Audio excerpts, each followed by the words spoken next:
Hello ನನ್ನ ಕುಟುಂಬದವರೇ, ಹೇಗಿದ್ರೆಲ್ಲರೂ.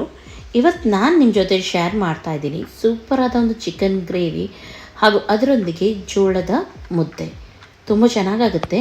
ಕೇವಲ ಮುದ್ದೆಯೊಂದಿಗೆ ಮಾತ್ರ ಅಲ್ಲ, ಇದು ರೈಸೊಂದಿಗೆ ಅಥವಾ ಚಪಾತಿ, ದೋಸೆ, ಇಡ್ಲಿ ಎಲ್ಲದಕ್ಕೂ ಕೂಡ ಚೆನ್ನಾಗಾಗುತ್ತೆ ಈ ಗ್ರೇವಿ. ಒಮ್ಮೆ ನೀವು ಟ್ರೈ ಮಾಡಿ ನೋಡಿ, ಸೂಪರ್ ಇರುತ್ತೆ.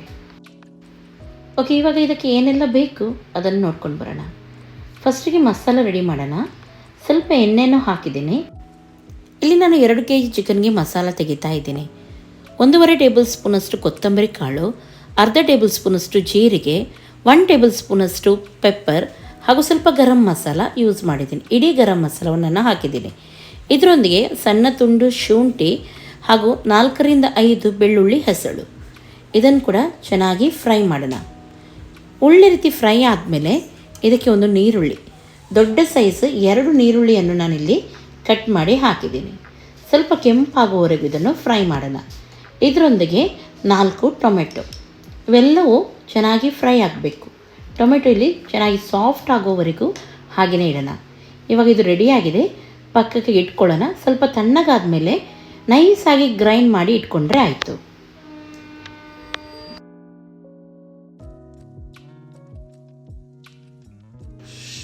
ಇವಾಗ ಒಂದು ಅಗಲವಾದ ಪಾತ್ರೆ ತಗೊಳ್ಳಿ.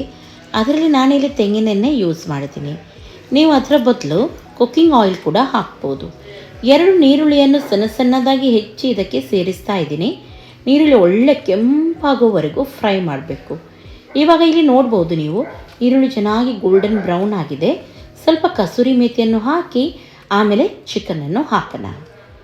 ಚಿಕನ್ ನಾನು ಆವಾಗಲೇ ಹೇಳಿದಾಗೆ 2 kg ತೊಗೊಂಡಿದ್ದೀನಿ. ಚೆನ್ನಾಗಿ ಎಣ್ಣೆಯಲ್ಲಿ ಚಿಕನನ್ನು ಫ್ರೈ ಮಾಡೋಣ. ರುಚಿಗೆ ತಕ್ಕಷ್ಟು ಉಪ್ಪನ್ನು ಕೂಡ ಸೇರಿಸ್ತಾ ಇದ್ದೀನಿ. ಅರಿಶಿನ ಪೌಡರ್ ಹಾಗೂ ಇದರೊಂದಿಗೆ 2 ಟೇಬಲ್ ಸ್ಪೂನಷ್ಟು ಚಿಲ್ಲಿ ಪೌಡರ್ ಹಾಕ್ತಾ ಇದ್ದೀನಿ. ಒಮ್ಮೆಲೆ ನೀವು ಖಾರ ಜಾಸ್ತಿ ತಿನ್ನೋರಾದರೆ ಜಾಸ್ತಿ ಹಾಕ್ಬೋದು. ಚೆನ್ನಾಗಿ ಇದನ್ನು ಒಂದು 5ರಿಂದ 10 ನಿಮಿಷ ಒಳ್ಳೆ ರೀತಿ ಫ್ರೈ ಮಾಡಿ. ಆಯಿಲಲ್ಲೇ ಈ ಚಿಕನ್ ಚೆನ್ನಾಗಿ ಫ್ರೈ ಆಗಬೇಕು. ಆಮೇಲೆ ಸ್ವಲ್ಪ ಗ್ಯಾಸನ್ನು ಲೋ ಫ್ಲೇಮಲ್ಲಿ ಇಟ್ಟು ಮುಚ್ಚಿಡಿ. ಒಂದು 2 ನಿಮಿಷ ಮುಚ್ಚಿಟ್ರೆ ಸಾಕು. 2 ನಿಮಿಷ ಬಿಟ್ಟು ನೀವು ನೋಡ್ಬೋದು, ಚೆನ್ನಾಗಿ ಚಿಕನ್ ನೀರೆಲ್ಲ ಬಿಟ್ಟಿದೆ. ಇವಾಗ ನಾವು ಗ್ರೈಂಡ್ ಮಾಡಿದ ಮಸಾಲವನ್ನು ಇದಕ್ಕೆ ಆ್ಯಡ್ ಮಾಡೋಣ. ನಿಮಗೆ ತೆಳು ಬೇಕಿದ್ರೆ ತೆಳು ಮಾಡ್ಬೋದು, ಅಥವಾ ದಪ್ಪನೇ ಬೇಕಿದ್ರೆ ಅದೇ ರೀತಿ ಇಡ್ಬೋದು. ಇಲ್ಲಿ ಸ್ವಲ್ಪ ನೀರನ್ನು ಸೇರಿಸಿ ನಾನು ಕುದಿಸ್ಲಿಕ್ಕೆ ಇಟ್ಟಿದ್ದೀನಿ. ಚೆನ್ನಾಗಿ ಕುದಿ ಬಂದ ಮೇಲೆ 1 ಚಮಚದಷ್ಟು ತುಪ್ಪವನ್ನು ಹಾಕ್ತಾ ಇದ್ದೀನಿ ಹಾಗೂ ಮುಚ್ಚಿ ಇಡ್ತಾ ಇದ್ದೀನಿ. ಇವಾಗ ಚಿಕನ್ ಪರ್ಫೆಕ್ಟಾಗಿ ಬೆಂದಿದೆ, ನೀವು ನೋಡ್ಬೋದು.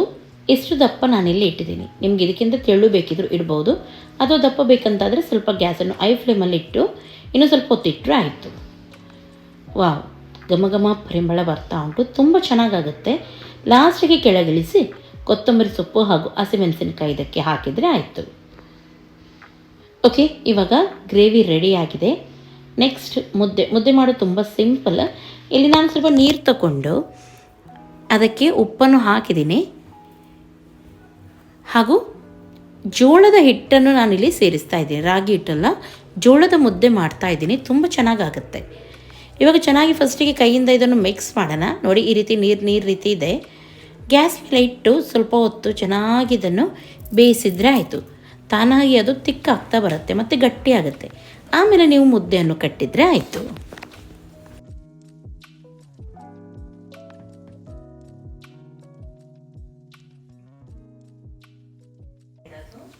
ಓಕೆ, ಇವಾಗ ಹಿಟ್ಟು ಸ್ವಲ್ಪ ಬಿಸಿ ಇರುವಾಗಲೇ ಕೈಗೆ ನೀರನ್ನು ಸೇರಿಸಿ ಮುದ್ದೆಯನ್ನು ಕಟ್ಟಿದರೆ ಆಯಿತು.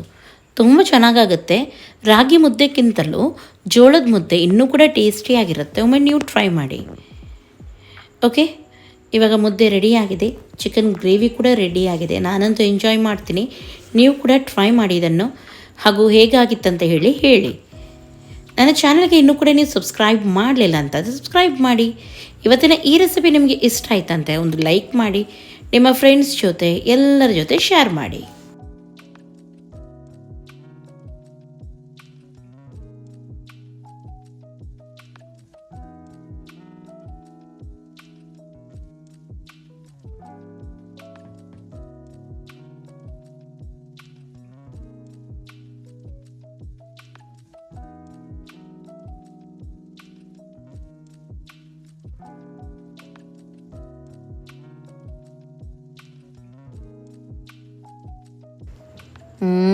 ತುಂಬ ಸೂಪರ್ ಇದೆ.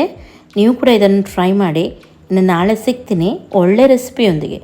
ಅಷ್ಟರವರೆಗೂ ನಿಮಗೆಲ್ಲರಿಗೂ ಟೇಕ್ ಕೇರ್. ಬಾಯ್ ಬಾಯ್.